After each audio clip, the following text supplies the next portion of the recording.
નમસ્કાર વિદ્યાર્થી મિત્રો, આપણે પ્રકરણ 3 પ્રવાહ વિદ્યુત ચલાવીએ છીએ. મિત્ર, મેં પ્રવાહ વિદ્યુતની અંદર અત્યાર સુધી બે બાબતો તમને ભણાવી છે. એક વિદ્યુત પ્રવાહ અને બીજો એક મુદ્દો અવરોધ એટલે કે ઓહમનો નિયમ. આ બે વસ્તુ મિત્ર તમને મેં ભણાવી દીધેલી છે. ફરીથી કહું છું બકા, પ્રવાહ. મિત્ર, જરૂરી શું છે? આ ટોપિક પરીક્ષામાં કંઈ પૂછાતા નથી, પણ આ જે ટોપિક મેં તમને સમજાવ્યા એના સૂત્રો તમારે ખાસ યાદ રાખવાના છે. ચલો બકા, હું એક સૂત્ર પહેલાં તમને કહી દઉં છું, વિદ્યુત પ્રવાહના સૂત્રો. કોઈ કહેશે બકા વિદ્યુત પ્રવાહ I બરાબર કયા કયા સૂત્રો હતા? થોડા વિચારો. જો બકા, સૌથી પહેલાં હતું Q/T હતું. એના પછી Q બરાબર બકા NE/T પણ આપણે લખી દીધેલું હતું. ત્યારબાદ ડેલ્ટા Q/Δt પણ લખેલું હતું. તત્કાલીન પ્રવાહ માટે dQ/dt પણ લખી લીધેલું હતું. એનો દાખલો પણ બકા મેં તમને સમજાવેલો હતો.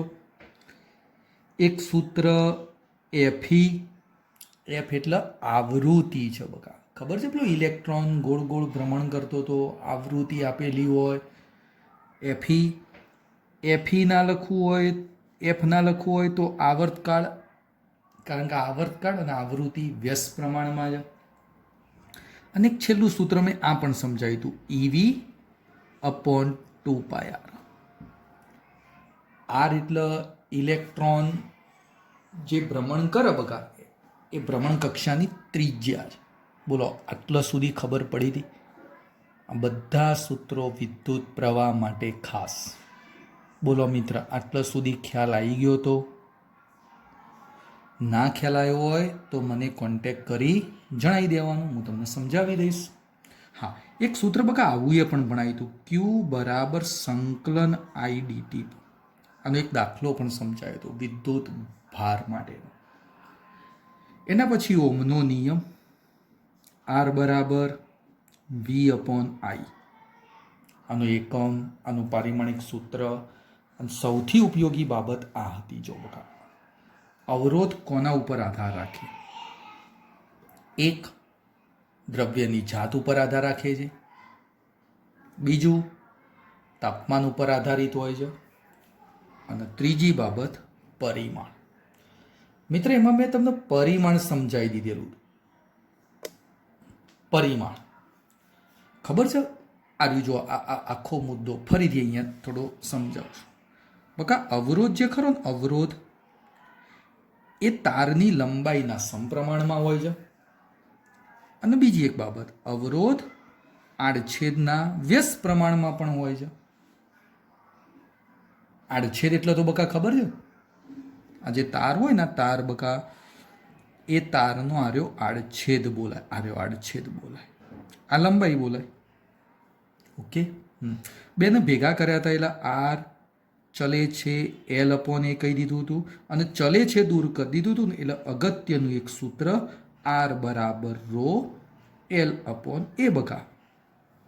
R બરાબર ρ L/A. આટલા સુધી મિત્ર મેં તમને ભણાવી દીધેલું હતું. આ સૂત્ર મિત્ર બહુ અગત્યનું, દિલમાં જડી દો. હા, દિલમાં જડી દો મિત્ર. ઓકે, હવે ધ્યાન આપો ભાઈ. આ જે રો શબ્દ લખ્યો ને બકા, રોના આપણે બોલવાનો વિશિષ્ટ અવરોધ. સોરી, રોના આપણે બોલી શકાય, અવરોધકતા પણ બોલી શકાય. અવરોધકતા અને બીજો શબ્દ બોલી શકવો હોય તો વિશિષ્ટ અવરોધ. બહુ જ ઉપયોગી વસ્તુ છે ભાઈ. ચલો, મિત્ર રો ન કરતા બનાવું તો રો બરાબર શું બોલાય? આર એ અપોન એલ. જો બકા આમાં રો ન કરતા બનાવ તો રો બરાબર આર એ અપોન એલ. ચલો આના ઉપરથી બકા એનો એકમ કયો બને? કોઈ કહી શકે વિદ્યાર્થી મિત્રો? કોઈ કહી શકે? હા, અવરોધનો એકમ ઓમેગા. ભણાવી દીધું તું. અવરોધ એટલે ઓમેગા. ક્ષેત્રફળ છે મીટર સ્ક્વેર અને લંબાઈ છે મીટર. જો તમે આનું સાદું રૂપ આલો તો મીટર મીટર જતો રે તો લખી શકાય ઓમ ઇન્ટુ મીટર. આ મિત્ર મન મળી ગયો અવરોધકતાનો એકમ ઓમ ઇન્ટુ મીટર. ખાસ યાદ રાખવાનું હો બકા. ચલો, અવરોધકતાનું પારિમાણિક સૂત્ર તમને આવડી જ જાય. બોલો, ઓમેગા. યાદ રાખવાની આ ટ્રીક હતી. જો આ રહી આ લખેલી સાઈડમાં 1232. બોલો, 1232 ઉપરથી ઓમેગા એટલે ખબર અવરોધ, અને અવરોધનો પારિમાણિક સૂત્ર જો આ રહ્યું VRCમાં યાદ રાખવાની ટ્રીક સમજાઈ હતી. એટલે બગા કયું બને? M1 L2 T-3 અને A-2. જો બગા 1232 થઈ ગયું. અને પાછું મીટર એટલે કે L1. જો આનું સાદું રૂપ આલો તો M1 L3, આ 2 અને 1 3, L3 T-3 A-2 બની ગયું.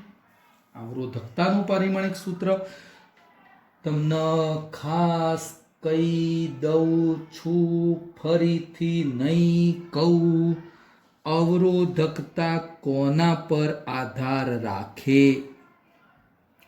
અવરોધકતા એક દ્રવ્યની જાત અને બીજો શબ્દ તાપમાન. આ યાદ રાખો, અવરોધકતા પરિમાણ પર આધારિત નથી. અવરોધકતા પરિમાણ ઉપર આધાર ના રાખા. આ સેન્ટેન્સ છે ને ભાઈ, આ સેન્ટેન્સ છે ને એ હન મગજમાં ઉતારી દો, ખિસ્સામાં મૂકી દો, બેગમાં મૂકી દો. આ સેન્ટેન્સ બહુ અગત્યનું છે. અવરોધકતા પરિમાણ પર આધાર ના રાખ. અવરોધકતા બકા પરિમાણ ઉપર આધારિત નથી. આ શબ્દ બહુ જ ઉપયોગી છે. હવે ચલો મિત્ર, હું તમને બે વસ્તુઓ સમજાવું છું, ધ્યાનથી જોજો. હજી આને આપણે ચર્ચા આગળ MCQમાં કરીએ છીએ બકા. ચલો હવે ધ્યાન. આ અવરોધ હતો, આર બરાબર શું હતું બકા? અવરોધ. તો મિત્ર અવરોધનો જે વ્યસ્ત હોય ને એને વાહકત્વ કહેવાય. શબ્દ સાંભળજો, વાહકત્વ. એટલે ઇંગ્લિશમાં બોલવું હોય તો કંડક્ટન્સ બોલાય. વાહકત્વ એટલે કંડક્ટન્સ, અને કંડક્ટન્સને જી વડે દર્શાવાય. એનું સૂત્ર સિમ્પલ 1/r. અવરોધના વ્યસ્તને વાહકત્વ કહેવાય. અવરોધનો વ્યસ્ત એટલે વાહકત્વ. આનો એકમ કે તો સાંભળજો બકા, અવરોધ છે તો અવરોધનો એકમ તો ઓમેગા. ઓમેગાનું ઊંધું એટલે અહીંયા જો 1/ઓમેગા. ઓમેગા ઉપર જાય એટલે ઓમેગા ઇનવર્સ બને. અને ઓમેગા ઇનવર્સ ના લખવું હોય તો આવો શબ્દ પણ લખી શકો, જો ઊંધો ઓમેગા. અને ઊંધા ઓમેગાને કહેવામાં આવે મો. આ ઊંધા ઓમેગાને પણ કહેવામાં આવે મિત્ર મો. સિમેન્સ નામના વૈજ્ઞાનિકે આ એકમ શોધ્યો હતો. સિમેન્સ નામના વૈજ્ઞાનિકે. અમુક પરિસ્થિતિમાં એને સિમેન્સ એસ વડે પણ દર્શાવાય. સિમેન્સ એસ વડે પણ બકા હું દર્શાવું છું. ફરીથી બોલું, અવરોધ હતો તો અવરોધનું વ્યસ્ત એટલે વાહકત્વ. ચલો બકા, આ રો એટલે શું ભણાયું? હમણાં ભણાયું બકા, અવરોધકતા. રો એટલે બકા શું ભણાવી દીધું? અવરોધકતા. તો અવરોધકતાના વ્યસ્તને વાહકતા, અને વાહકતા એટલે સિગ્મા, અને સિગ્મા એટલે અવરોધકતાનો વ્યસ્ત. અવરોધકતાના વ્યસ્તને વાહકતા કહે છે. અવરોધકતાના વ્યસ્તને વાહકતા. આ બે શબ્દો બહુ જ ઉપયોગી હો બગા. વાહકતા સિગ્મા, અવરોધકતા રો. હવે ધ્યાન આપી દો, ધ્યાનથી જો બગા. ચલો આનો એકમ શું બને? તો અવરોધકતાનો જે એકમ હતો ને એનું ઊંધું, એટલે આનું ઊંધું થાય. ચલો ઊંધું કરજો તો એક શબ્દ બની જાય મો, ઓમેગા, ઓમનું ઊંધું મો, અને મીટરનું ઊંધું મીટર ઇનવર્સ. આ પણ લખાય. કોક વિદ્યાર્થી કે સાહેબ મો એટલે સિમેન્સ ઇન્ટુ મીટર ઇનવર્સ પણ લખી શકાય. પારિમાણિક સૂત્રો કે તો બોલો બકા, તમને ના ખબર પડે? હા કે ના તો બોલો ભાઈ, ખબર ના પડે. આ અવરોધકતાનું પારિમાણિક સૂત્ર હતું. તો વાહકતાનું એનું ઊંધું થાય.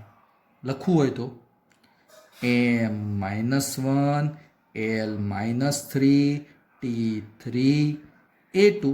જો ખાલી માઇનસનું પ્લસ થઈ ગયું, પ્લસનું માઇનસ થઈ ગયું બકા. બીજી એક વસ્તુ કહી દઉં મિત્ર, એક ખાસ નોંધવાની બાબત. મેં તમને કીધું હતું અવરોધ જે ખરો ને બકા, જો લખીએ અવરોધ પરિમાણ પર આધાર રાખે. એટલે અહીંયા જો અવરોધ R અને વાહકત્વ G, આ બંને શબ્દો બકા પરિમાણ પર આધાર રાખે. પરિમાણ પર આધારિત. પણ મિત્ર અવરોધકતા પરિમાણ પર આધારિત નથી, અને અવરોધકતા પરિમાણ ઉપર આધાર ના રાખે તો વાહકતા પણ પરિમાણ પર આધાર ના રાખે. એટલે આ બે શબ્દો જે ખરા ને બકા, પરિમાણ પર આધારિત નથી. આ બે શબ્દો એટલે પરિમાણ પર આધાર રાખે નહીં. યાદ રાખો, હું એનું એક્ઝામ્પલ તમને બકા સમજાવું. પરિમાણ ઉપર આધારિત નથી. એટલે આ વસ્તુ બકા બહુ જ અગત્યની હતી. અવરોધકતા અને વાહકતા, એના દાખલા, એના MCQ પરીક્ષામાં મિત્ર પૂછાતા હોય છે. ચલો આગળ એક ટોપિક સમજાવું છું MCQ માટેનો બકા. આ JEE નીટની અંદર થોડી આ વસ્તુ ધ્યાનમાં લેવાની છે દરેક વિદ્યાર્થી. ચલો મિત્ર હું એમ કહી દઉં છું, ધ્યાનથી સમજો બકા. એક તાર હોય, એક તાર. આ તારની મિત્ર ખેંચવાનું અને લંબાઈ વધારવાની. તારને ખેંચો એની લંબાઈ બમણી કરો. લંબાઈ બમણી કરો. ચલો મિત્ર તારને ખેંચી એની લંબાઈ બમણી કરીએ.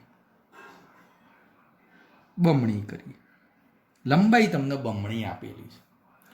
પણ મિત્ર તમને કહી દઉં ને તો લંબાઈ બમણી થાય ને તો એ તાર કેવો થશે? પાતળો થશે. તારનો આડછેદ ઘટે. ફરીથી બોલું છું, એ તાર પાતળો થાય. તમે ગમે તે ઘરે કોઈ પાતળો વાયર હોય ને બકા, એને ખેંચજો. ખેંચશો ને તો એની લંબાઈ બકા વધશે, પણ સાથે સાથે એ તાર પાતળો બને છે. પાતળો બને છે એટલે આડછેદ ઘટે છે. પણ એક વસ્તુ અચળ રહે, એનું કદ બકા અચળ રહે. કદ ના બદલાય, કારણ કે લંબાઈ વધી તો આડછેદ ઘટી ગયો, એટલે કે એનું કદ અચળ રહે. હવે જોજે, આ પરિસ્થિતિમાં જો મને અવરોધ શોધવાનો કે, આ પરિસ્થિતિમાં મને અવરોધ શોધવાનો કે, તો તમારા જોડે અવરોધનું સૂત્ર કયું? R બરાબર રો L/A. આમાં હું કઈ વસ્તુ એડ કરું? તો કોઈ વિદ્યાર્થી કે સાહેબ લંબાઈ બમણી આપી છે, પણ આડછેદનું તો કંઈ કીધું નથી. કદ અચળ રહે ખરા, પણ આડછેદની કોઈ ચર્ચા કરી નથી. હવે જોજો, જો તમને મિત્ર લંબાઈ આપી હોય ને, એકલી લંબાઈ, આડછેદની કોઈ ચર્ચા ન કરેલી હોય, એવી પરિસ્થિતિમાં આ સૂત્રમાં L વડે ગુણ્યા, L વડે ભાગ્યા. બોલ બકા, ખબર પડે છે હું બોલું? સ્પષ્ટ ગુજરાતી બોલું છું, સ્પષ્ટ. મેહોણી ભાષા નહીં બોલતો. બકા કહું જો, સમજો, ના ખબર પડે તો પૂછી લેવાનું કોન્ટેક્ટ કરીને મને. હા, એલ વડે ગુણ્યા એલ વડે ભાગ્યા. તો સૂત્ર કયું બન્યું? રો એલ સ્ક્વેર, નીચે ક્ષેત્રફળ અને એલ.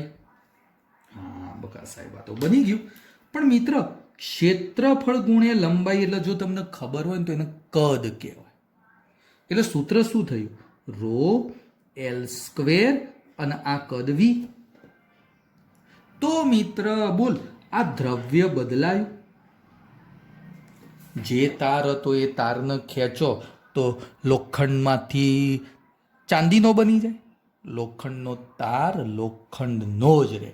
દ્રવ્ય નથી બદલાતું. એનો મતલબ અવરોધકતા કેવી રહેશે? અચળ રહેશે. કારણ કે અવરોધકતા પરિમાણ પર આધાર ના રાખે. એટલે અવરોધકતા અચળ અને કદે અચળ. એ પરિસ્થિતિમાં તારું સૂત્ર તૈયાર થઈ ગયું. આર ચલે છે એલ સ્ક્વેર. આ બહુ જ ઉપયોગી સૂત્ર.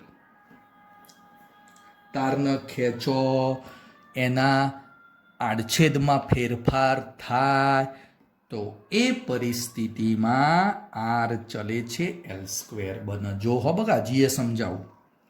માની લો તાર એના એ જ છે. જોજો, આ તારનો બકા જે આડછેદ હતો ને, માની લો એ હતો, આડછેદ એ હતો. હવે તારને ખેંચું છું અને આડછેદ અડધો કરી દઉં. ચલો ખેંચી, માની લો બકા જે આડછેદ હતો ને એ અડધો થાય છે. બોલો, આડછેદ અડધો થાય. ખેંચો એટલે લંબાઈ વધ, લંબાઈ વધ, આડછેદ ઘટ, અને આડછેદ ઘટીને અડધો થઈ ગયો. હા, લંબાઈ કેટલી થઈ મને ના ખબર પડે, પણ આપણે શું કર્યો? આડછેદ અડધો કરી દીધો. બોલો, લંબાઈ વધી, આડછેદ ઘટ્યો તો કયું પદ અચળ રહે? વી. કદ તો અચળ જ રહે. ચલો, એ પરિસ્થિતિમાં સેમ આ વસ્તુ લખાવો. આર બરાબર રો એલ બાય. હવે જો તમે આડછેદની ચર્ચા કરીએ તો છેલ્લા સૂત્રમાં આડછેદ આવવો જોઈએ. તો આમાં એલ વડે જે ગુણાકાર ભાગાકાર કર્યો હતો ને, એ અહીંયા એ વડે ગુણવાના, એ વડે ભાગી દેવાના. બોલ બકા, ખબર પડી? પેલમાં જ લંબાઈ આપી હતી, લંબાઈ વડે ગુણ્યા, લંબાઈ વડે ભાગ્યા. આમાં તમને આડછેદ આપ્યો, આડછેદ આપ્યો તો આડછેદ વડે ગુણ્યા. બોલા સૂત્ર બકા શું બન્યું? ધ્યાન આપજે. રો બોલા એલ ગુણ્યા એટલે હમણાં તને શીખવાડ્યું બકા, ખબર પડે છે? એલ એ, એલ એ એટલે વી, એટલે આ કદ વી થઈ ગયું. અને નીચે શું થયું? એ સ્ક્વેર થઈ ગયું. બોલ મિત્ર, રોએ અચળ અને કદે અચળ. તો આપણા માટે સૂત્ર થઈ ગયું આર ચલે છે 1/a². જ્યારે તને સૂત્રમાં માત્ર આડછેદની જ વાત કરી હોય એ વખત તાર સૂત્ર આ લેવા. જ્યારે તને સૂત્રમાં લંબાઈની વાત કરી હોય ત્યારે આ સૂત્ર ધ્યાનમાં લેવા. લંબાઈની વાત કરી હોય તો ઉપરનું સૂત્ર, આડછેદની વાત કરી હોય તો નીચેનું સૂત્ર. બોલ બકા, ખ્યાલ આવ્યો? બે સૂત્રો અગત્યના છે. ચલો હવે ધ્યાન આપજો. માની લો ઉપરનો મારે દાખલો ગણવો છે, ઉપરનો દાખલો ગણવો છે. તો ધ્યાન આપજો મિત્ર. હું એમ કહું છું, આ બધું જે ડબલ નીટમાં આવો બકા, ગુજકેટમાં નીમાં આવા સૂત્રો ખાસ યાદ રાખવાના છે.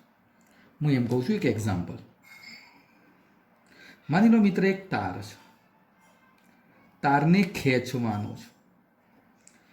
ખેંચીને એની લંબાઈ માની લો મિત્ર 4 ગણી કરી દીધી.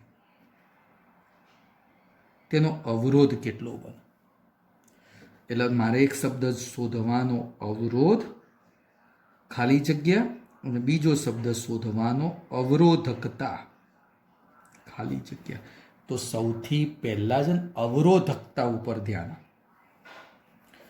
મિત્ર, લંબાઈ 4 ગણી થાય, પરિમાણ બદલાય, પણ અવરોધકતા પરિમાણ પર આધારિત નથી.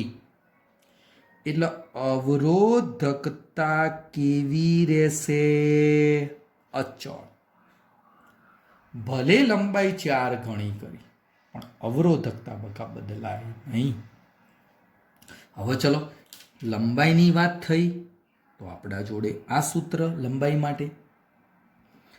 પ્રારંભમાં આર ચલે છે એલ સ્ક્વેર, અંતિમ પરિસ્થિતિમાં આર ડેશ ચલે છે 4l સ્ક્વેર. બકા ખબર પડી? 4l સ્ક્વેર 4 ગણી કરી.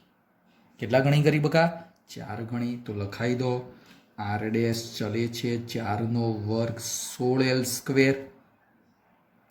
પણ એલ સ્ક્વેર એટલે કઈ વસ્તુ કહેવાય? આર. જો બકા, તો કહેવાનો મતલબ આર ડેશ ચલે છે 16 અને આ પદ એટલે આર. તો નવો અવરોધ કેટલા ગણો થયો? 16 ગણો થયો. અવરોધ અહીંયા લખવો હોય તો કેટલો લખી દઉં? 16 ગણો થઈ ગયો. અવરોધ બકા કેટલા ગણો થાય? 16 ગણો થાય. બહુ જ ઉપયોગી વસ્તુ હતી. ચલો મિત્ર, હજી એક બીજો એક્ઝામ્પલ સમજાવો, ધ્યાનથી જોજો. ટકાવાળી બાબત.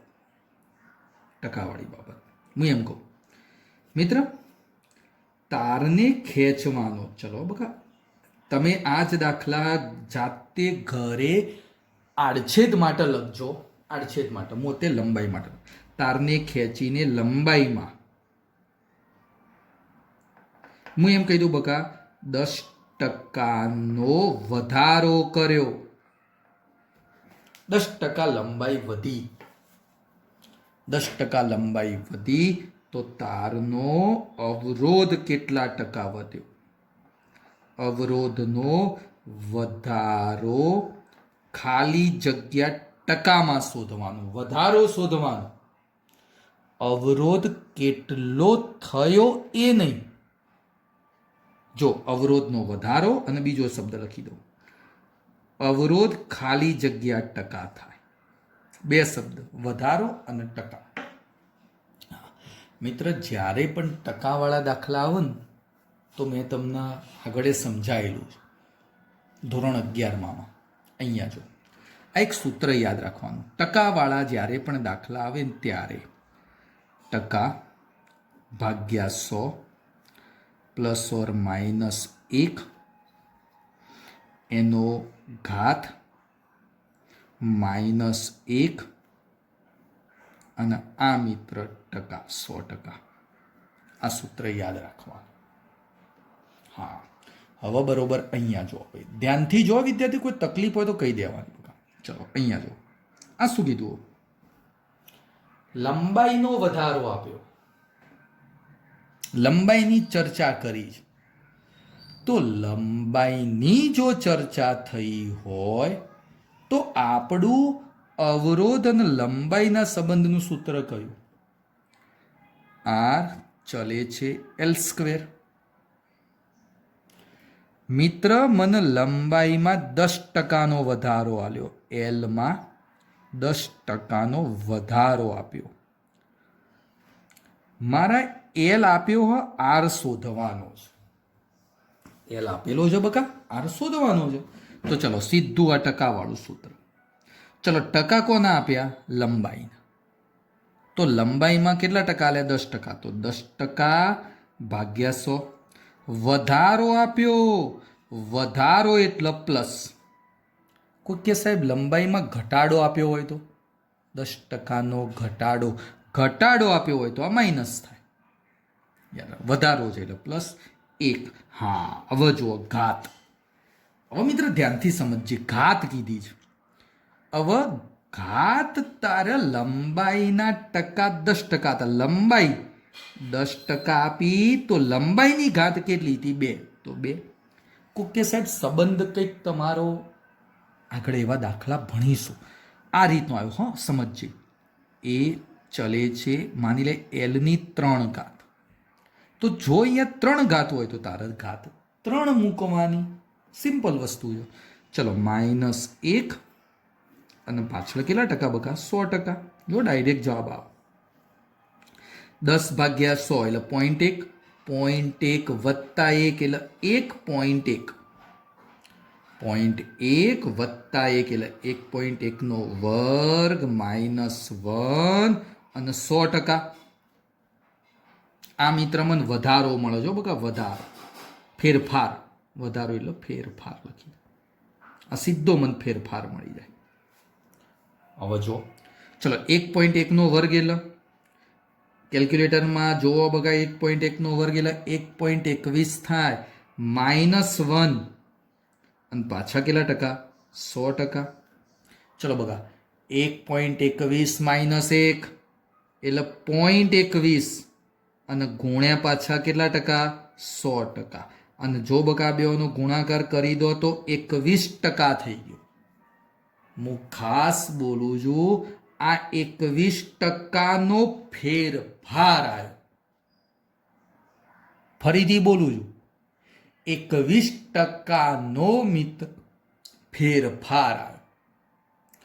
એટલે કે પ્લસ આવ્યો. અમુક પરિસ્થિતિમાં બકા માઇનસ આવે, પણ આપણે પ્લસ આવ્યો.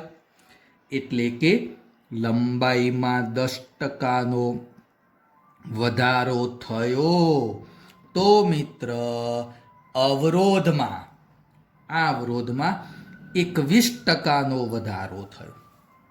એટલે જો અહીંયા જોજો બકા, વધારો 21% અને ટોટલ અવરોધ કેટલો?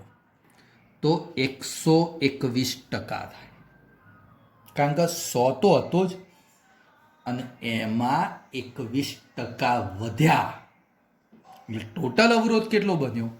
121% બન્યો. બોલ બકા, ખબર પડી? વધારો બોલ્યો તો 100%, સોરી 21% જ. વધારો કીધો તો માત્ર 21% જ.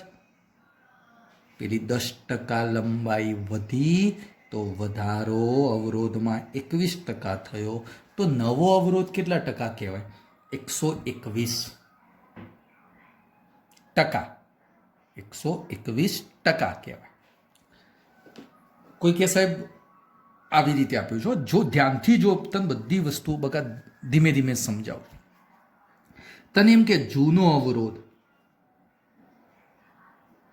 R હતો, તો નવો અવરોધ, ચલ હેડ આના જ જવાબ, આના જ પ્રશ્નમાં મને જવાબ કે. તો નવો અવરોધ કેટલો થયો?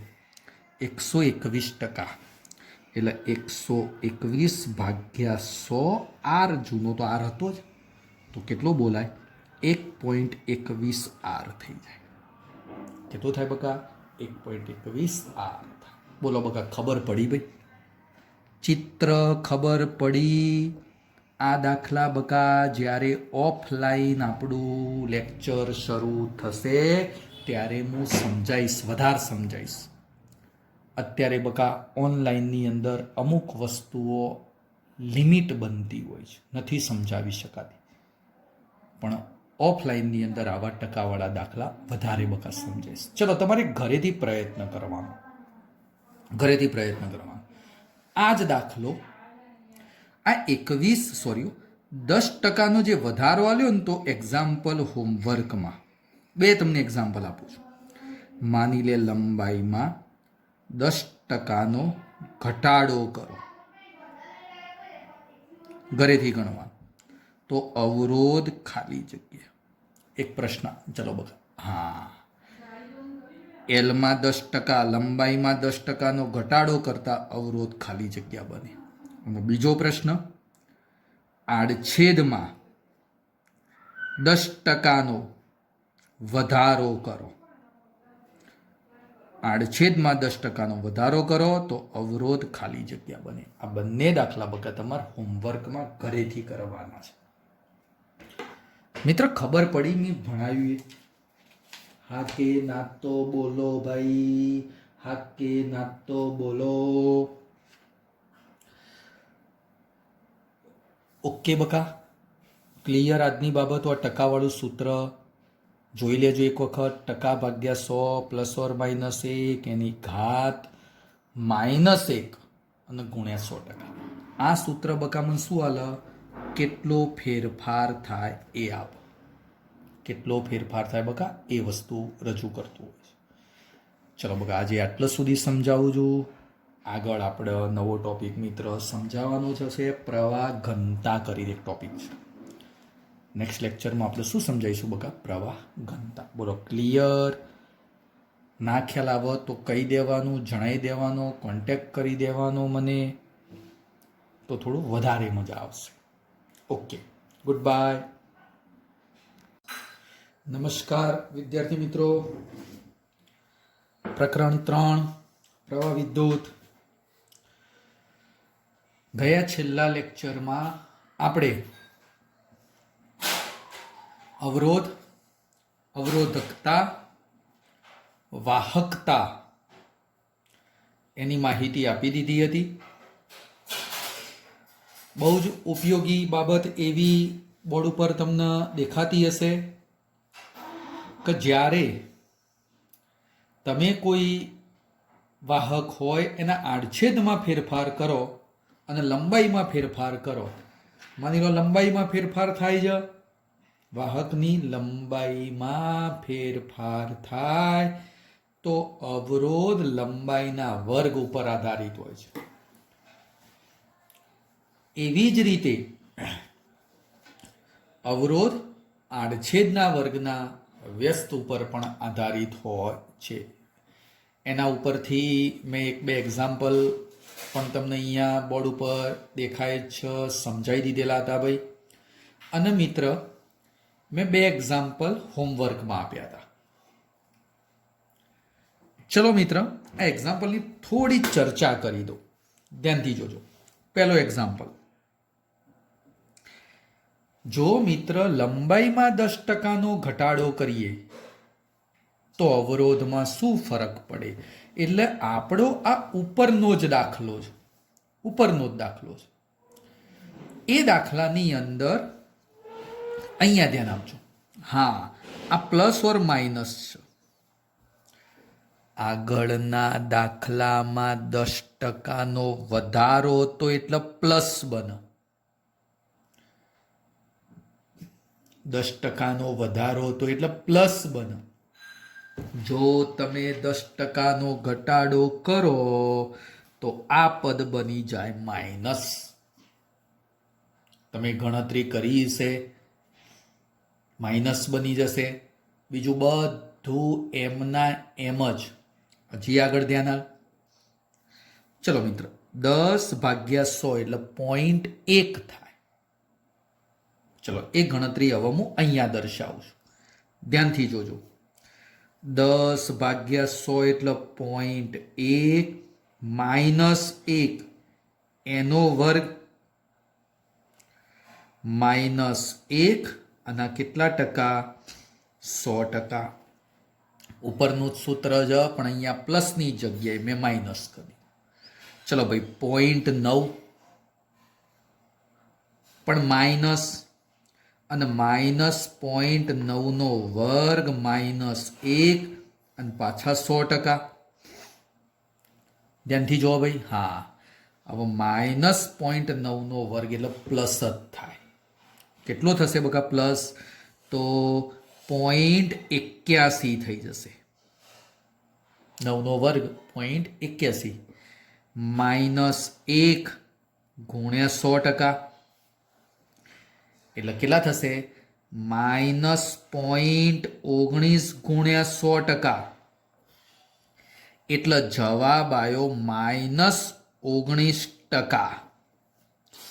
વિચાર કર, લંબાઈમાં 10%નો વધારો એ રહ્યો દાખલો ગઈકાલે ભણાયો હતો એ.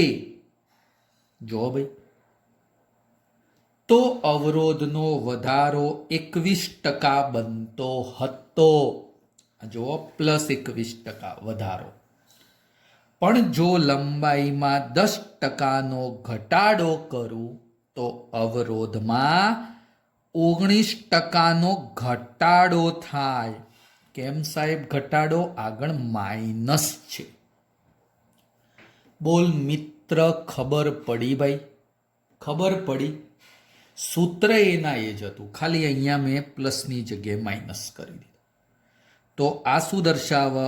અવરોધમાં 19% ઘટાડો દર્શાવે છે. હવે ચલો આ દાખલો હજી તમે ઘરેથી પ્રયત્ન કરવાનો. હવે હું આની થોડી શોર્ટ રીત આપું છું. તમને આડછેદ આપ્યો છે, આડછેદ આપ્યો છે એટલે અહીંયા જુઓ બધા વિદ્યાર્થીઓ બરોબર બોર્ડ ઉપર ધ્યાન આપજો. આડછેદ આપેલો. સૌથી પહેલા તો હું ચર્ચા કરી દઉં. આડછેદ આપ્યું છે ને ભાઈ, તો અવરોધ ચલે છે 1/a² કહેવાય. બોલો આના આવું એ લખી શકાય. અવરોધ ચલે છે એની -2 લખાય. હજી ધ્યાન આપ ભાઈ, હજી ધ્યાન આપ.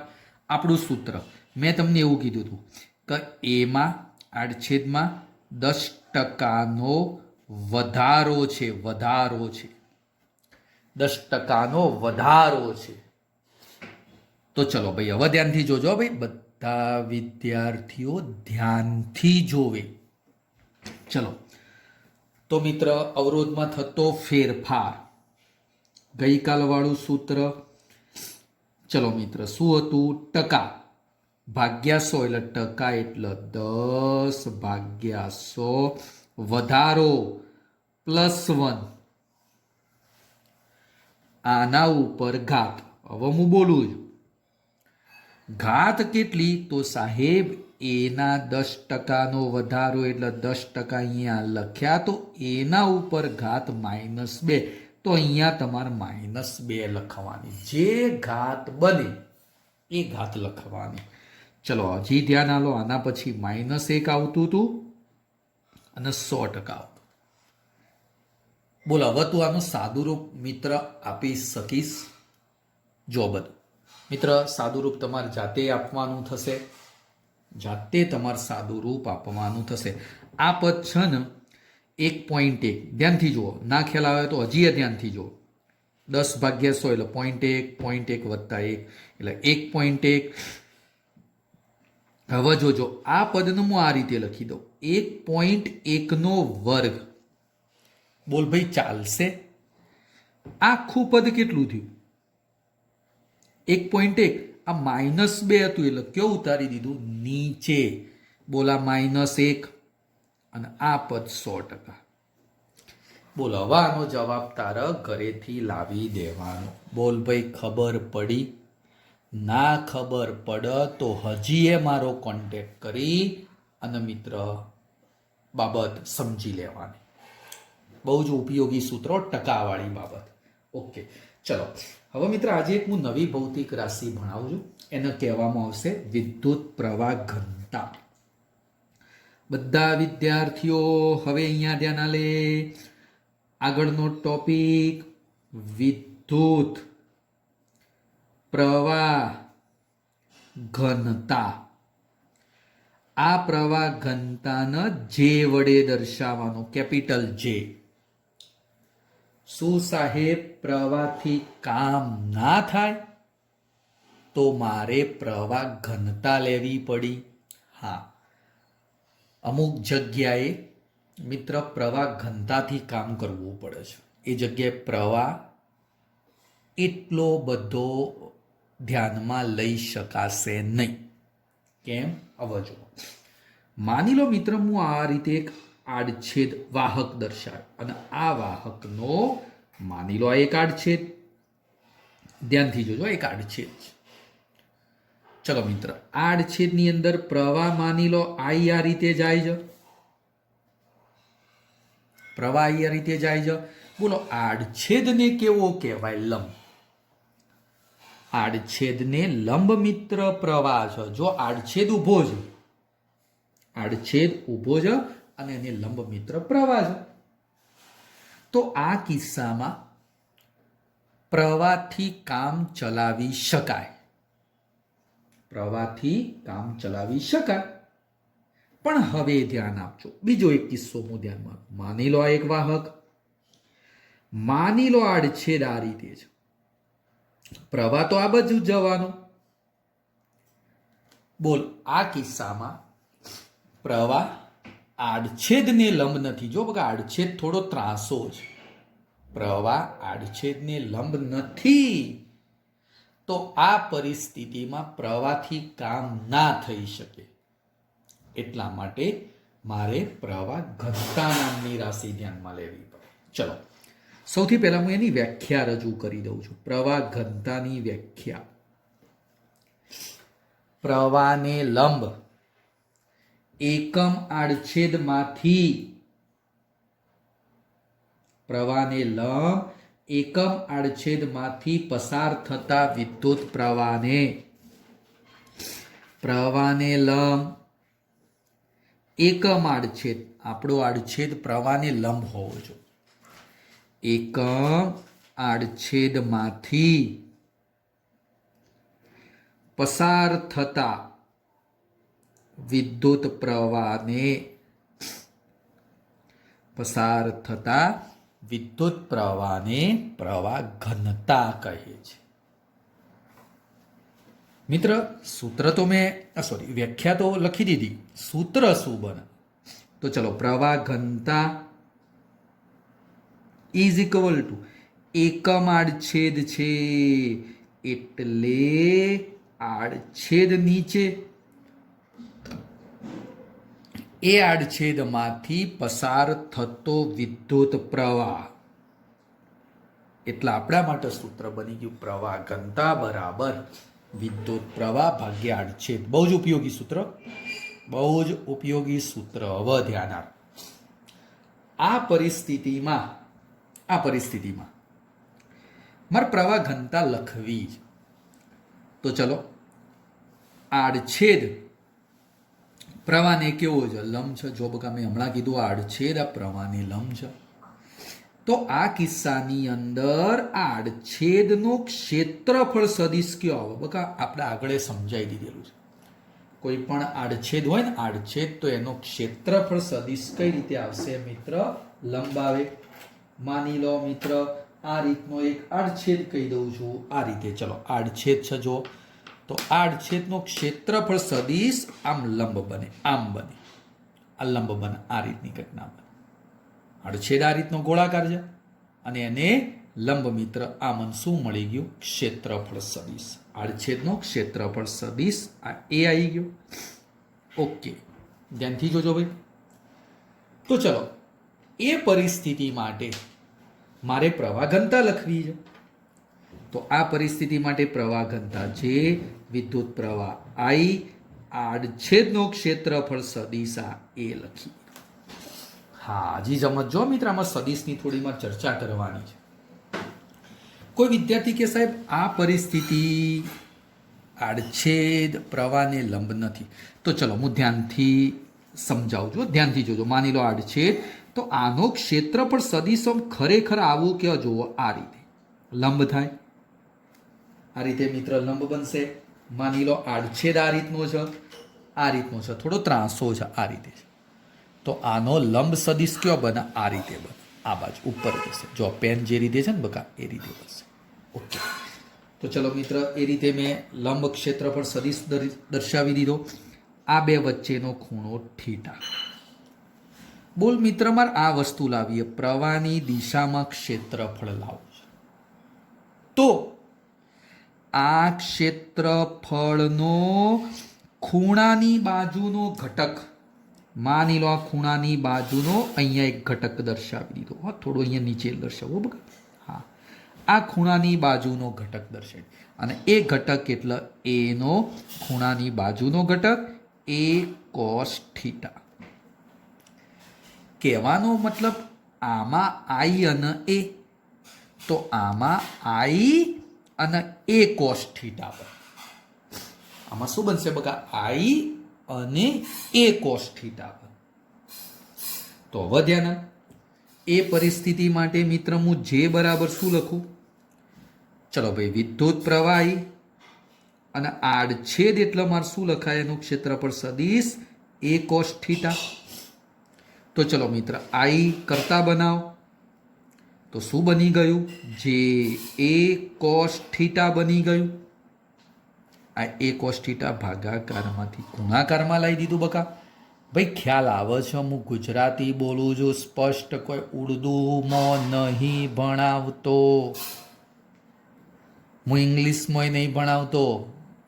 અમુક કે સાહેબ ઉર્દુમાં બોલે જો, એટલે ગુજરાતી બોલું છું, નહીં કોઈ ઉર્દુ બોલતો. હું ના ખબર પડે તો કહી દેવાનું, જણાવી દેવાનું.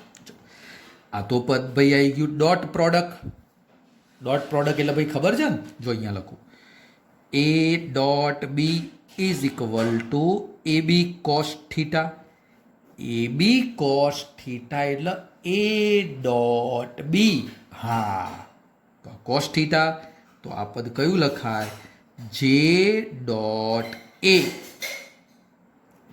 Is equal two I. Is equal two I. Theta એટલે શું?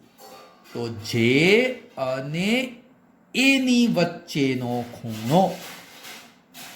જે અને એની વચ્ચેનો ખૂણો.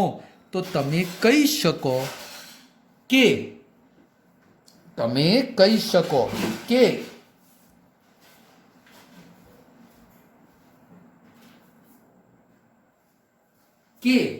જેની દિશા ક્યાં હશે?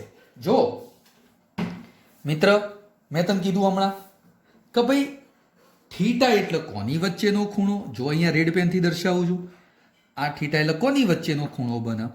તો જે અને એની વચ્ચેનો ખૂણો. તો અહીંયા આકૃતિમાં જો થીટા, જે અને એની વચ્ચેનો ખૂણો, તો આ એ જ. તો જે કયો આવે? આ દિશામાં. હા, તો જો મિત્ર અહીંયા થીટા શું બન્યો? જે અને એની વચ્ચેનો ખૂણો બની ગયો. મારો પહેલો પ્રશ્ન, પ્રવાહ ઘનતા અદિશ રાશિ કે સદિશ રાશિ? આ સૂત્ર ઉપરથી તમે કહી શકો છો પ્રવાહ ઘનતા સદિશ રાશિ. પહેલો મુદ્દો ચલો લખાઈ દો અહીંયા. પ્રવાહ ઘનતા સદિશ રાશિ છે ભાઈ. પ્રવાહ ઘનતા સદિશ રાશિ. ઓકે, કોઈ કહેશે એની દિશા? આકૃતિ બરોબર ધ્યાનથી જો. આ જે અને આઈની દિશા એક જ, એટલે કે પ્રવાહ ઘનતા પ્રવાહની દિશામાં હોય. પ્રવાહ ઘનતા પ્રવાહની દિશામાં બને. હજી આગળ ધ્યાન આપી દો ભાઈ. હજી આગળ ધ્યાન આપી દો. પ્રવાહ ઘનતા પ્રવાહની દિશામાં. ઓકે, આકૃતિ ઉપરથી ભાઈ ખબર પડી ગઈ. આ એ અને જે વચ્ચેનો ખૂણો એટલે થીટા. તો જે કોની દિશામાં આવ્યો? પ્રવાહની દિશામાં આવી. પ્રવાહની દિશામાં છે ભાઈ પ્રવાહ ઘનતા. બરોબર સાહેબ. હજી આગળ ચલો. પ્રવાહ ઘનતાનો એકમ જે બરાબર આઈ અપોન એ, એટલે એમ્પિયર ભાગ્યા મીટર સ્ક્વેર. એકમ એમ્પિયર મીટર સ્ક્વેર. પારિમાણિક સૂત્ર એ ખબર પડી જાય. પારિમાણિક સૂત્ર પણ મિત્ર ખબર પડી જાય. ધ્યાનથી જોવો ભાઈ. હા બોલો શું આવે? એમ્પિયર અને મીટર્સ અપોન મીટર સ્ક્વેર. એટલે m0l-2 અપોન મીટર સ્ક્વેર છે એટલા માટે. T0 અને A1 બની જશે. એનું પારિમાણિક સૂત્ર પણ બની ગયું. હજી થોડું ધ્યાન આપી દો ભાઈ. માની લો આ આડછેદ અત્યારે મિત્ર તમને સ્પષ્ટ આમ સીધો દેખાય છે, પણ માની લો આડછેદ અસ્તવ્યસ્ત હોય તો? અસ્તવ્યસ્ત એટલે આ રીતની પરિસ્થિતિ બને તો માની લો આડછેદ હા આમ ત્રાંસો એ ખરો અને મિત્ર સીધી સપાટી નથી. આમાં આડછેદની એકદમ સપાટી સીધી જ. આમાં આડછેદની સીધી સપાટી નથી, ખાડા ટેકરા વાળી સપાટી. આડછેદ ખરો પણ ખાડા ટેકરા વાળો. તો હવે ધ્યાન આપી દો. એ પરિસ્થિતિમાં આ સૂત્ર મારે કઈ રીતે લખાય? એ પરિસ્થિતિમાં આ સૂત્ર મિત્ર હું કઈ રીતે લખું? તો ધ્યાનથી જોઈ લો ભાઈ, બધા વિદ્યાર્થીઓ ધ્યાનથી સમજી લે. એ પરિસ્થિતિ જો હોય તો એની અંદર પ્રવાહ I ઇઝ ઇક્વલ ટુ સંકલન J ડોટ DA પણ લખી શકો. DA એટલે શું? તો ધ્યાન આપી દો મિત્રો. માની લો આડછેદ આ રીતનો છે, અસ્તવ્યસ્ત છે. જો કાગળ સીધો હોય તો બરોબર, તો આડછેદ આ રીતનો કહેવાય. પણ કાગળનો ડૂચો બનાવીને પછી એને સીધો કરવાનો પ્રયત્ન કરું તો બોલે પરફેક્ટ સીધો હોય? મગજમાં ઉતારજો ભાઈ. કાગળનો ડૂચો બનાવી દે અને પછી એને સીધો કરવાનો પ્રયત્ન કર તો પરફેક્ટ સીધો ના બને. તો આમાં અહીંયા એક નાનકડો આડછેદનો ટુકડો, બીજો આડછેદનો ટુકડો, ત્રીજો આડછેદનો ટુકડો. નાના નાના આડછેદના ટુકડાઓ માટે પ્રવાહ ઘનતા શોધી આખા ભાગ ઉપર એનું શું કરી દીધું? સંકલન. જો કે આ સૂત્ર આપણી ચોપડીમાં આપેલું નથી, પણ તો પણ મેં સમજાવી. બોલો વિદ્યાર્થીઓ, ખબર પડી ભાઈ? ફરીથી એક વખત બોલો. પ્રવાહ ઘનતા એટલે શું? પ્રવાહને લંબ એકમ આડછેદમાંથી પસાર થતો વિદ્યુત પ્રવાહ. એકમ આડછેદમાંથી પસાર થતો વિદ્યુત પ્રવાહ. તો પ્રવાહ ઘનતાનું સૂત્ર વિદ્યુત પ્રવાહ ભાગ્યા આડછેદ. એકમ આડછેદ છે એટલે J બરાબર I અપોન A. આ પહેલા માટે પહેલું સૂત્ર. આડછેદ આવી રીતે હોય તો ક્ષેત્રફળ આ બાજુ થાય, એનો ખૂણાની બાજુનો ઘટક લઈ લીધો એટલે A cos થીટા. તો I અને A cos થીટા માટે આ સૂત્ર લખ્યું. J બરાબર I upon A cos theta. I ને કરતા બનાયા, cos થીટા બન્યો, થીટા કાઢી નાખ્યો એટલે ડોટ બન્યો, ડોટ બન્યો એટલે જે સદિશ રાશિ બની. આ સદિશ હોય તો કઈ દિશા? તો થીટા કોની વચ્ચેનો ખૂણો? J અને A. આ A છે, આ થીટા છે, તો જે આ દિશામાં જ આવે એટલે J અને I એક જ દિશામાં બન્યા. એટલે મિત્રો પ્રવાહ ઘનતા પ્રવાહની દિશામાં બની ગયો. યાદ રાખજો, પ્રવાહ ઘનતા પ્રવાહની દિશામાં હોય. એનું એકમ, એનું પારિમાણિક સૂત્ર આડછેદ અસ્તવ્યસ્ત હોય તો પણ આ પદને લખાય. ચલો એના પછી એક આગળની બીજી નાનકડી થિયરી. ઓમના નિયમનું સદિશ સ્વરૂપ.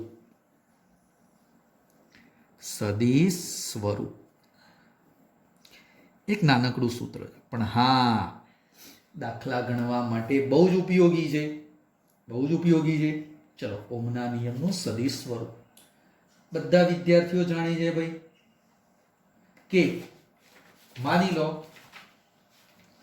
R બરાબર V અપોન I. આપણને બધાને ખબર છે ઓમનો નિયમ. R બરાબર V અપોન I. તો V બરાબર R ઇન્ટુ I. ચલો, R નું સૂત્ર બધા વિદ્યાર્થીઓ જાણે છે બકા. R નું સૂત્ર R બરાબર rho L upon A into I. ચલો હજી ધ્યાન આપી દો બકા. V એટલે બે છેડા વચ્ચે વિદ્યુત સ્થિતિમાનનો તફાવત. ચલો બકા ધ્યાનથી જુઓ ભાઈ, ધ્યાનથી જુઓ. આડછેદ વાહક, આ બેટરી. બોલો મિત્ર, V એટલે આ કહેવાય. આ V એટલે આ બાજુ પ્લસ V કહેવાય, આ બાજુ માઇનસ V કહેવાય. એટલે કે આખા ભાગના બે છેડા વચ્ચે વિદ્યુત સ્થિતિમાનનો તફાવત V છે. V છે. બોલો, પોઝિટિવ થી નેગેટિવ તરફ વિદ્યુત ક્ષેત્ર E અને આની લંબાઈ L. આખા આડછેદની લંબાઈ બકા કેટલી કહી દઉં છું? વાહકની લંબાઈ L. તો V બરાબર ED. પણ આપણે ડી નહીં, આપણે લંબાઈ કેટલી બને છે? L. એટલે V બરાબર EL. ફરીથી બોલો, આપણે યાદ છે સેકન્ડ ચેપ્ટર વી બરાબર કીડી બોલતા હતા. વી બરાબર કીડી, વી બરાબર કીડી, એટલે આપણે કીડી નહીં પણ ઈડી, અને ડી ની જગ્યાએ આપણા માટે લંબાઈ કેટલી આપેલી છે? હા સાહેબ, આઈ અપોન એ હમણાં ભણાયું ભાઈ. પ્રવાહ ઘનતા જો આઈ અપોન એ એટલે પ્રવાહ ઘનતા રહ્યું કોર્નરમાં. હા તો ચલો, આ રો, આ એલ, આઈ અપોન એ એટલે જે બની ગયું. એમાંથી L L cancel, L L cancel. હા હવે ચલો, ઈ રો એટલે 1 સિગ્મા.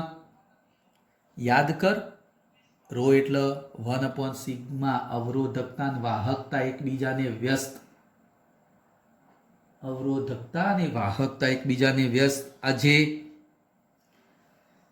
હા હવે જે ન કરતા બનાવો તો જે બરાબર આ સિગ્મા બાજુ આવે એટલે સિગ્મા ઈ, સિગ્મા ઈ થઈ ગયું. જો બગા સિગ્મા ભાગાકારમાં તો ગુણાકારમાં. હા હવે ચલો, આ જે સદિશ રાશિ, તો આ બાજુ વિદ્યુત ક્ષેત્ર એ સદિશ રાશિ.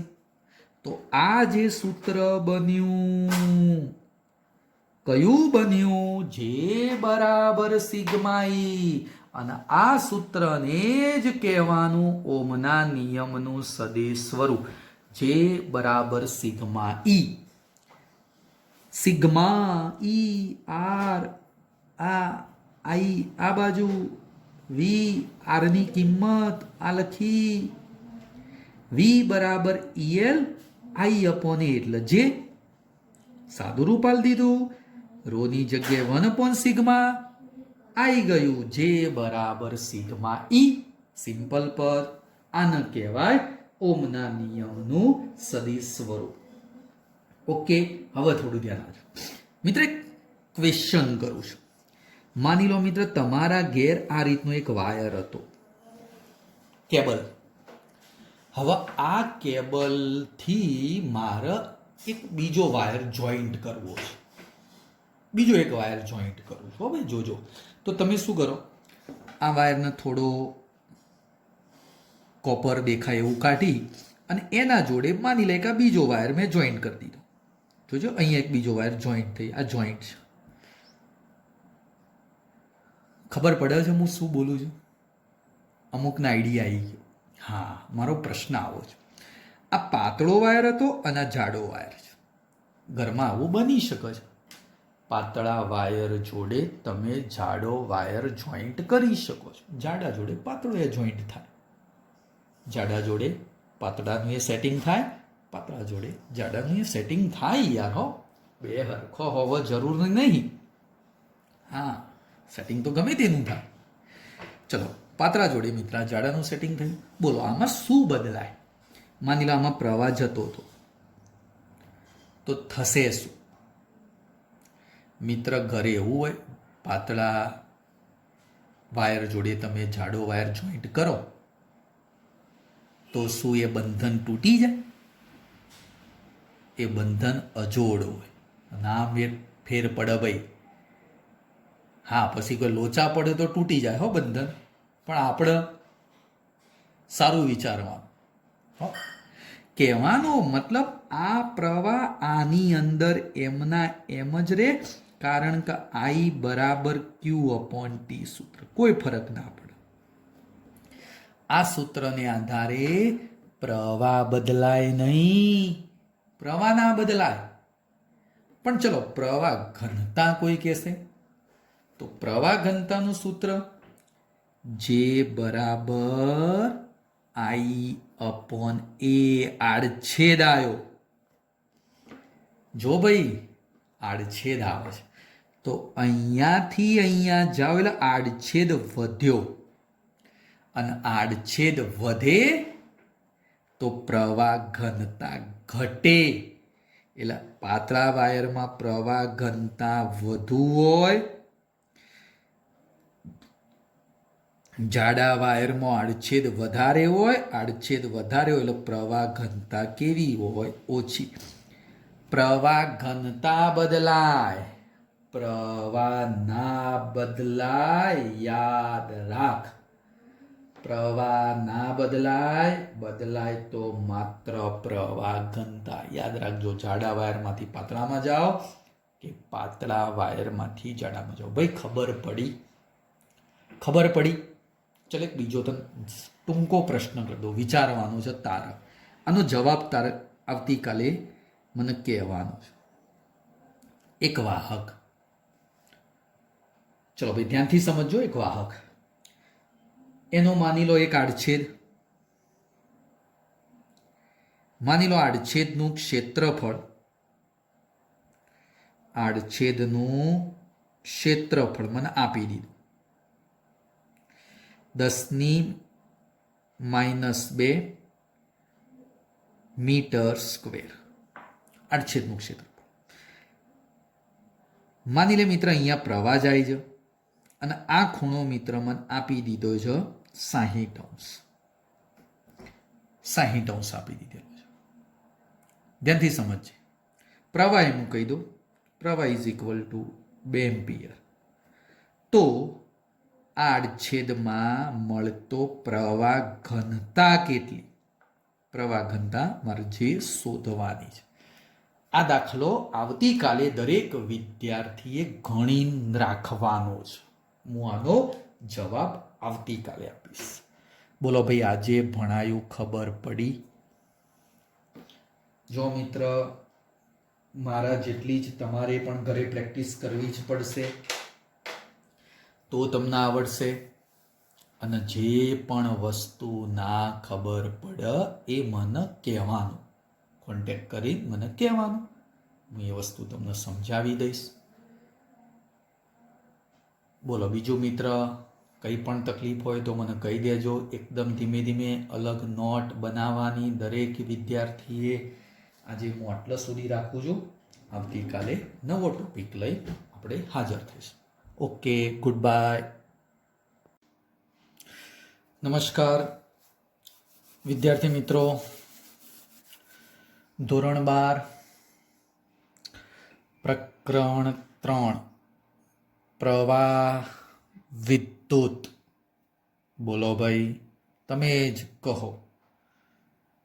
મિત્ર, આપણે આ ચેપ્ટરમાં કેટલો સુધી ભણાયું તો થોડું યાદ કરાવી દઉં.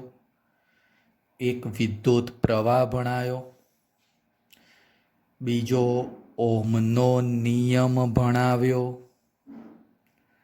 ત્રીજી બાબત અવરોધ, અવરોધકતા, વાહકતા, એની પણ બાબતોની જાણકારી આપી દીધી.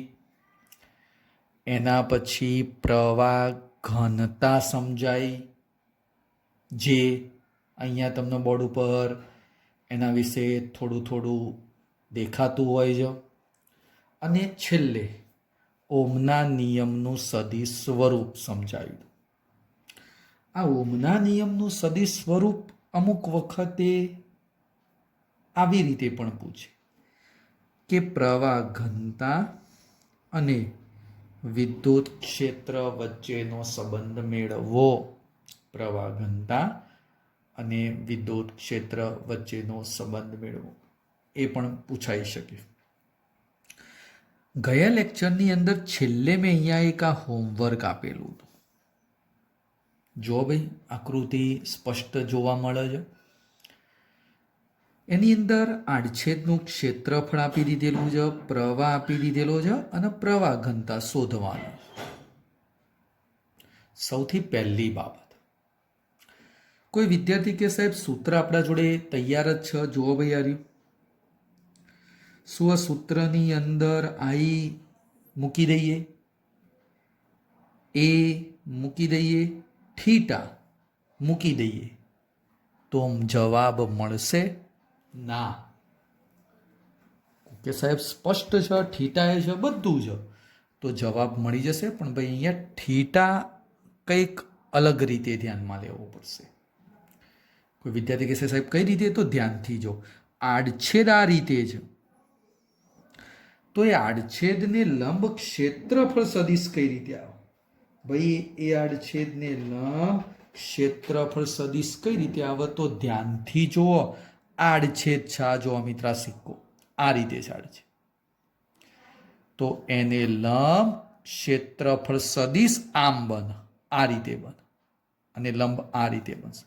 કહેવાનો મતલબ આ ક્ષેત્રફળ સદિશ એ બનશે, આ ક્ષેત્રફળ સદિશ. તો મિત્ર આખો આ ખૂણો 90 હતો, એમાંથી આ 60 જતો રહ્યો, તો હવે આ કેટલો વધ્યો? 30 વધ્યો. એટલે કે પ્રવાહની દિશામાં જ પ્રવાહ ઘનતા હોય. ગઈકાલે આપણે સમજાવી દીધું હતું જે, તો સાહેબ આ જે અને એ વચ્ચેનો ખૂણો 30 બને.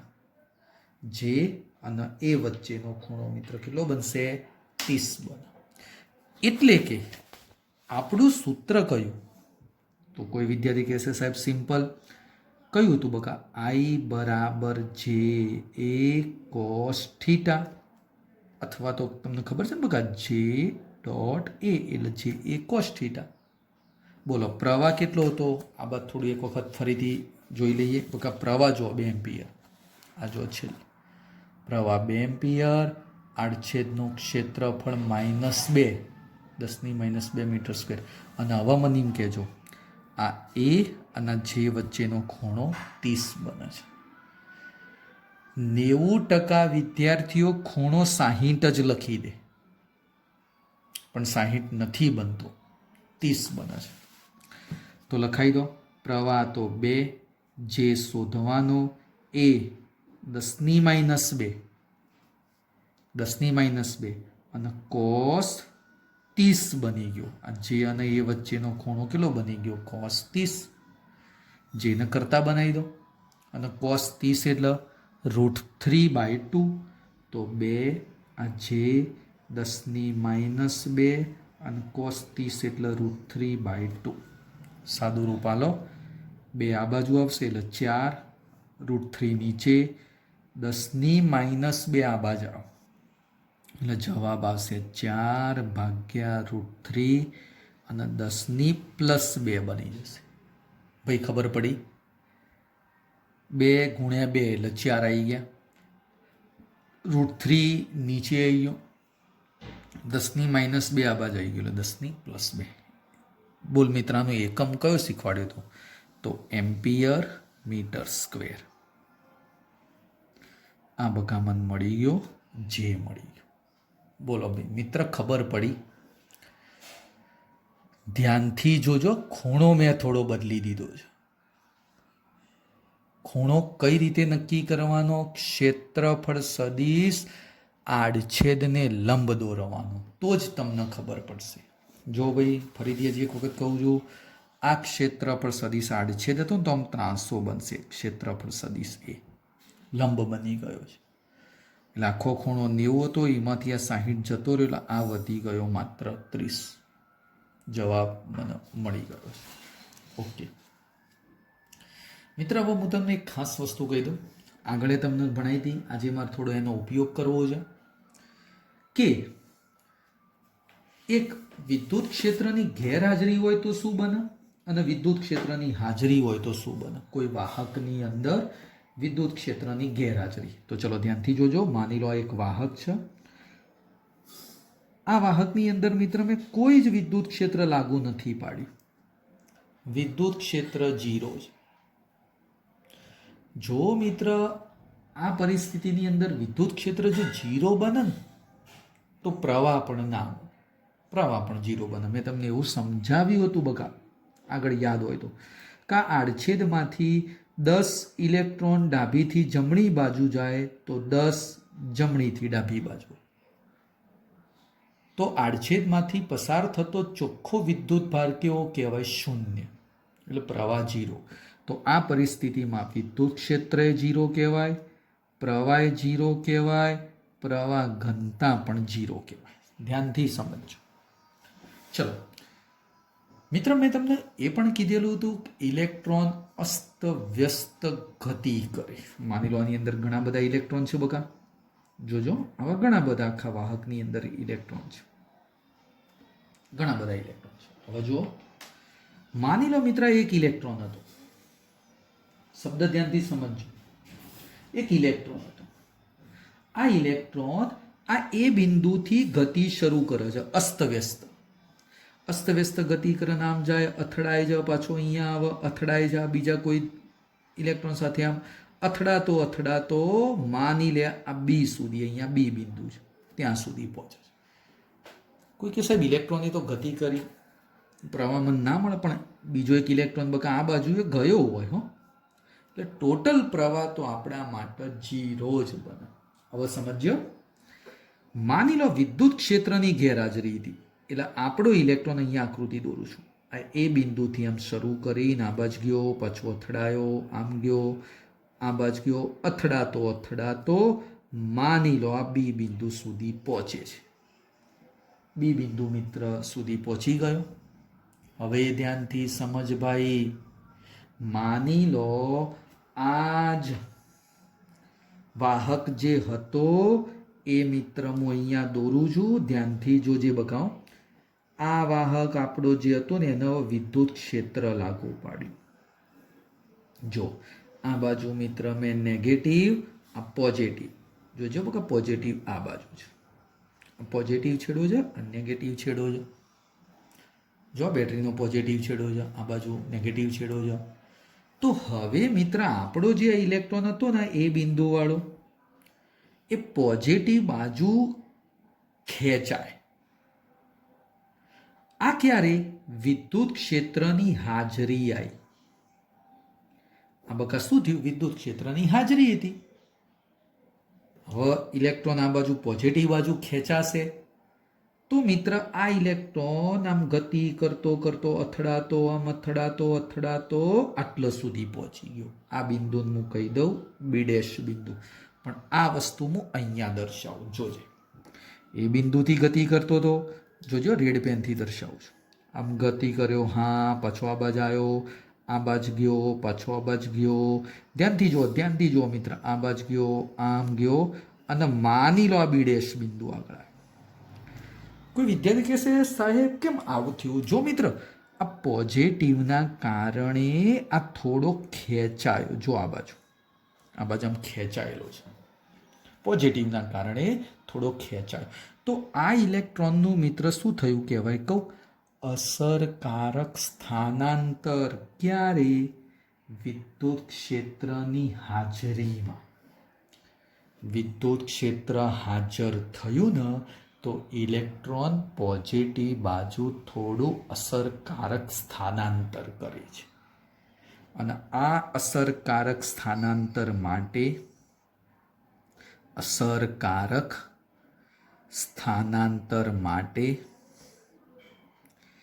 ઇલેક્ટ્રોનને મળતો વેગ, આ વેગને હવે આપણે બોલવાનો ડ્રિફ્ટ વેગ બોલવાનો. શબ્દ યાદ રાખો, ડ્રિફ્ટ વેગ. ઇલેક્ટ્રોને થોડું અસરકારક સ્થાનાંતર કર્યું. ક્યારે? તો વિદ્યુત ક્ષેત્રની હાજરીમાં. વિદ્યુત ક્ષેત્ર નહોતું તો બી સુધી પહોંચ્યો તો, વિદ્યુત ક્ષેત્ર લાગુ પાડ્યું તો બી ડેશ સુધી પહોંચ્યો, તો આ બીથી બી ડેશ સુધી અસરકારક સ્થાનાંતર થયું, અને એના આપણે કહેવાનું એ અસરકારક સ્થાનાંતર માટે મળતો વેગ, એ વેગ એટલે ડ્રિફ્ટ વેગ કહેવાય. બીજો એક શબ્દ છે રિલેક્સેશન સમય. આના હું સૂત્રો સાબિત કરું છું. રિલેક્સેશન સમય, અને એને આપણે બોલવાનું છે ટાઉ. મિત્ર આકૃતિ ઉપરથી તમે કહી શકો છો કે ઇલેક્ટ્રોન જ્યારે ગતિ કરે ને એટલે રસ્તામાં અથડાતો જાય છે. જો ભાઈ, હા, અથડાતો જાય છે. એટલે હું વાક્ય આવું બોલું છું કે ઇલેક્ટ્રોન જ્યારે ગતિ કરતો હોય ને ત્યારે બે ક્રમિક અથડામણ વચ્ચે મિત્ર એને જે સમયગાળો લાગે, ઇલેક્ટ્રોનની બે ક્રમિક અથડામણ વચ્ચેના સરેરાશ સમયગાળાને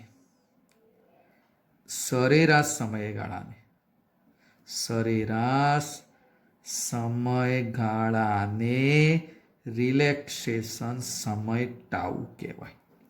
ઇલેક્ટ્રોન જ્યારે ગતિ કરતો હોય ત્યારે અથડામણ થતી હોય ત્યારે બે ક્રમિક અથડામણ વિચારવાની. એટલે ચોથી અથડામણ તો બીજી કઈ લેવાય? પાંચમી જ અથડામણ લેવાય.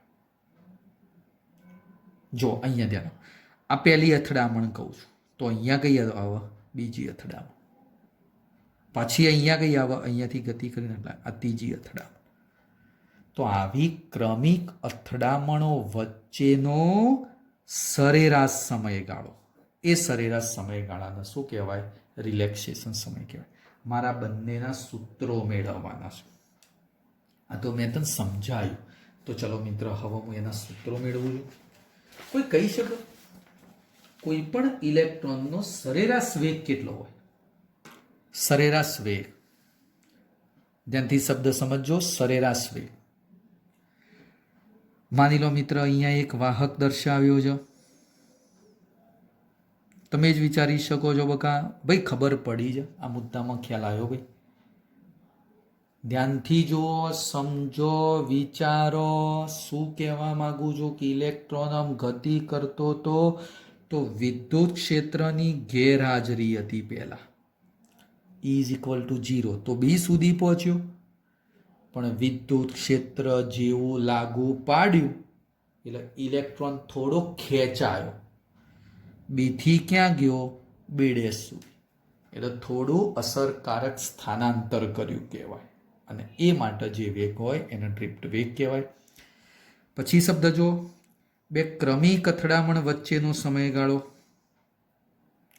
આ પહેલી અથડામણ, તો અહીંયા બીજી, અહીંયા ત્રીજી. તો આ બધી અથડામણો વચ્ચે મિત્ર જે પણ સમયગાળો હોય એનું સરેરાશ લઈ લેવાનો. એટલે જો સરેરાશ સમયગાળાને શું કહેવાય? રિલેક્સેશન સમય કહેવામાં આવતું હોય છે. ચલો હવે ધ્યાન આપી દેજો ભાઈ, આના સૂત્રો મેળવું. એક વાહક દર્શાવ્યું છે મિત્ર. ઇલેક્ટ્રોનનો સરેરાશ વેગ લખવો છે. સરેરાશ વેગ. ઘણા બધા ઇલેક્ટ્રોન હોય. માની લો વાહકની અંદર n ઇલેક્ટ્રોન છે. n ઇલેક્ટ્રોનમાંથી માની લો આઈમો ઇલેક્ટ્રોન. આઈમાં ઇલેક્ટ્રોનનો સરેરાશ વેગ લખવો છે. ચલો મિત્ર, આઈમાં ઇલેક્ટ્રોનનો વેગ એટલે vi. સરેરાશ એટલે બધાનો સરવાળો ભાગ્યા n. ખબર છે? સરેરાશ એટલે બધા આઈમાં ઇલેક્ટ્રોનના વેગનો સરવાળો કર્યો ભાગ્યા n કરી દીધો. સરેરાશ લેવાનું છે. તો આ સરેરાશ વેગ શૂન્ય બને. કોઈ વિદ્યાર્થી કહે છે સાહેબ કઈ રીતે શૂન્ય બને? માની લો આઈમો ઇલેક્ટ્રોન છે. આમ મિત્ર જમણી બાજુ ગયો, અથડાઈને આ બાજુ, ફરીથી પાછો અથડાઈને આ બાજુ, ફરીથી અથડાઈને આ બાજુ આવે. જો ભાઈ શું થાય છે ખબર પડે છે? સદિશ રાશિ છે. વેગ કેવી રાશિ છે? સદિશ. એટલે ડાબી બાજુએ જાય, જમણી બાજુએ જાય તો શું થાય? ડાબી બાજુ +5 હોય તો જમણી બાજુ કેવો બને? -5. આનું સરેરાશ લો તો જવાબ કેવો બન્યો? શૂન્ય. એટલે આઈમાં ઇલેક્ટ્રોનનો બકામણ સરેરાશ વેગ કેવો બન્યો? શૂન્ય. પણ આ ક્યારે ભાઈ? હો, તો વિદ્યુત ક્ષેત્રની ગેરહાજરી હતી. E = 0 હતું. બકા ધીમે ધીમે, કોઈ જ ઉતાવળ નથી આપણે. ધીમે ધીમે ઇલેક્ટ્રોન આમ ડાબી બાજુ જાય, અથડાઈને જમણી બાજુ આવે, ડાબી બાજુ જાય, જમણી બાજુ જાય. એટલે સરેરાશ હું કહું ને તો શૂન્ય બની જાય. સરેરાશ વેગ શૂન્ય બની. હવે આ જ વાહકને આપણે વિદ્યુત ક્ષેત્ર લાગુ પાડીએ. જોજો બકા, આ જ મિત્ર એક વાહક હતો ને, એને આપણે વિદ્યુત ક્ષેત્ર લાગુ પાડવું છું. માની લો પોઝિટિવ છેડો અને નેગેટિવ છેડો. એટલે ઇલેક્ટ્રોન બકા કઈ બાજુ ખેંચાય? પોઝિટિવ બાજુ ખેંચાય. દેખીતી વસ્તુ છે. માની લો અહીંયા એક ઇલેક્ટ્રોન હોય ને, આઈમો ઇલેક્ટ્રોન, તો પોઝિટિવ બાજુ અસરકારક સ્થાનાંતર કરે. આ પોઝિટિવ છેડું છે, નેગેટિવ છેડું. તો પોઝિટિવ બાજુ અસરકારક સ્થાનાંતર કરશે. એને પોઝિટિવ છેડા બાજુ બળ મળશે. તો ચલો મિત્ર હું કહી દઉં, આ વિદ્યુત ક્ષેત્ર લાગુ પાડ્યું એટલે વિદ્યુત ક્ષેત્રની હાજરી બની ગઈ. વિદ્યુત ક્ષેત્ર હાજર થઈ ગયું. ધીમે ધીમે હો બકા, કોઈ જ ઉતાવળ નથી. તો ચલો મિત્ર, આ ઇલેક્ટ્રોન ઉપર પોઝિટિવ છેડા બાજુ બળ લાગેલો F બરાબર એમ એ ઇલેક્ટ્રોન છે એટલે એમ ઈ ઇલેક્ટ્રોનનું દળ, એ એટલે ઇલેક્ટ્રોનને મળતો પ્રવેગ. ઇલેક્ટ્રોન ઉપર જ્યારે વિદ્યુત ક્ષેત્ર લાગુ પડે તો પોઝિટિવ છેડા બાજુ ખેંચાય, અને પોઝિટિવ છેડા બાજુ ખેંચાય તો ઇલેક્ટ્રોનનો પ્રવેગ મળે. તો ઇલેક્ટ્રોનનો પ્રવેગ, ઇલેક્ટ્રોનને મળતો પ્રવેગ બકા કેટલો કહી દઉં છું, 1. ચલો F બરાબર બકા શું બોલાય? તો F બરાબર તો આપણે ભણાવી દીધું હતું ઈ ક્યુ, પણ ક્યુ નહીં, ઇલેક્ટ્રોનનો વિદ્યુત ભાર. એટલે ઇલેક્ટ્રોનનો વિદ્યુત ભાર કયો લખી દીધો? ઈ. આ બાજુ એમ ઈ એ ઇલેક્ટ્રોનનો વિદ્યુત ભાર એટલે માઇનસ ઈ આવે. ભાઈ ખબર પડી? આમ તો F બરાબર આપણે બોલતા હતા ઈ ક્યુ, પણ આપણે ઇલેક્ટ્રોન માટે લખવાનું માઇનસ ઈ લખી દીધો. આ માઇનસ આગળ લખ્યો છે. જોજો બકા, એકદમ ધીમે ધીમે સમજો. મારે ઇલેક્ટ્રોનનો પ્રવેગ લખવો છે. તો ચલો ભાઈ, પ્રવેગ એ બરાબર કરતા બનાવી દો તો માઇનસ ઈ અપોન કયું પદ લખી દીધું? એમ ઈ. આ ઇલેક્ટ્રોનનો પ્રવેગ મળી ગયો. હવે સમજો.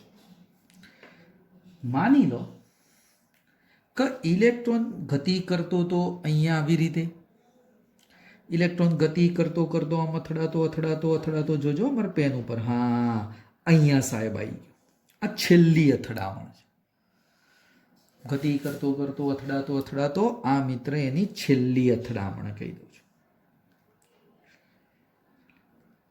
ચલો મિત્ર, આઈમાં ઇલેક્ટ્રોનની વાત થાય છે એટલે છેલ્લી અથડામણે માની લે એનો વેગ વીઆઈ છે. છેલ્લી અથડામણે મિત્ર એનો વેગ વીઆઈ હતો.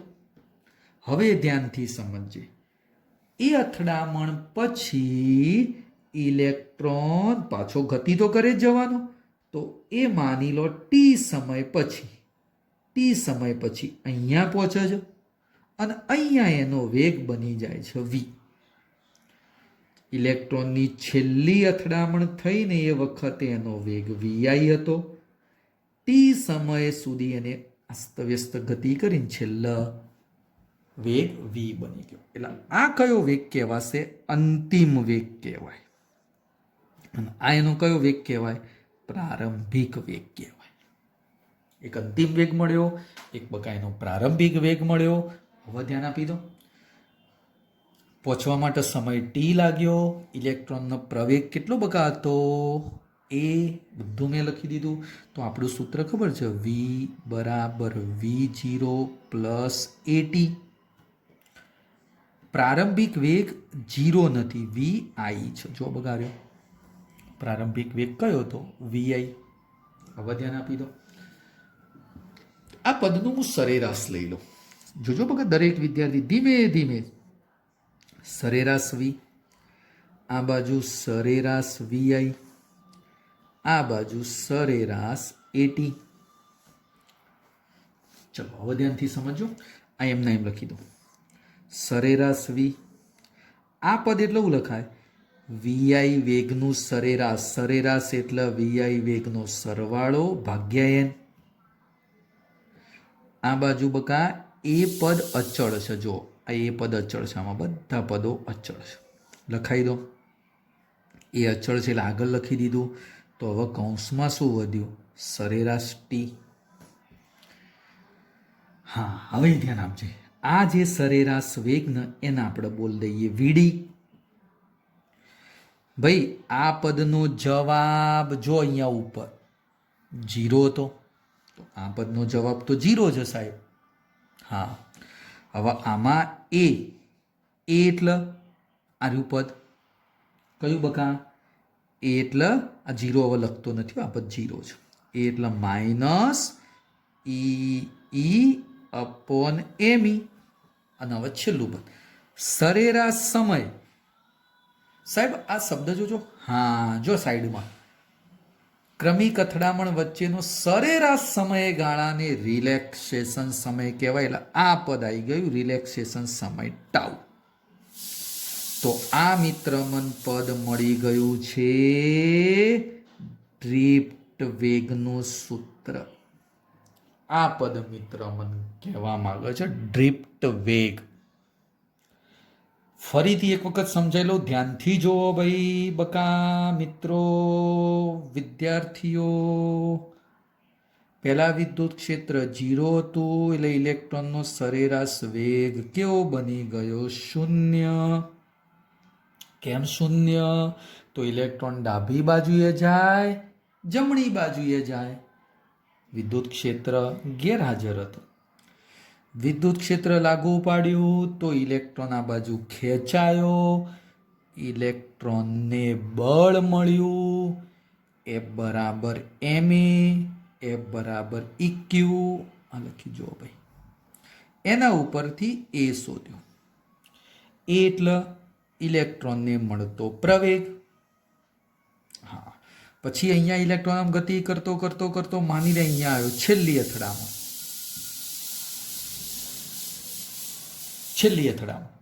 ચલો ભાઈ, છેલ્લી અથડામણ એટલે આ VI. અને હવે અહીંયાથી આમ ગતિ કરીને આમાં મસ્ત વ્યસ્ત ગતિ કરીને માની લે અહીંયા પહોંચે છે, અહીંયા વેગ એનો V બને છે, સમય T છે. આ સૂત્ર લખેલું છે. આ બધા પદોનું સરેરાશ લઈ લીધું. સરેરાશ VI એટલે આ રીતે લખાય. સરેરાશ એમાં એ અચળ હતો, સરેરાશ T. આ સરેરાશ પદ એટલે ડ્રિફ્ટ વેગ VD. આ પદ તો 0 બની ગયું, લખતો નથી, એ તમને ખબર જ છે. અને સરેરાશ T એટલે આ સાઈડમાં લખી જો, સરેરાશ સમયગાળો અને રિલેક્સેશન સમય ટાઉ.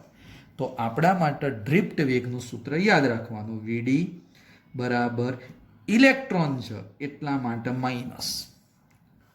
ઇલેક્ટ્રોન છે એટલા માટે માઇનસ. કોઈ વિદ્યાર્થી કે સાહેબ ધન વિદ્યુત ભાર લઉં તો અહીંયા પ્લસ બને, ખબર પડશે ને, અહીંયા પ્લસ બની જાય. જો આ E કેવો થઈ જશે? પ્લસ થઈ જશે. તો કયું પદ આવી ગયું? E upon me into tau.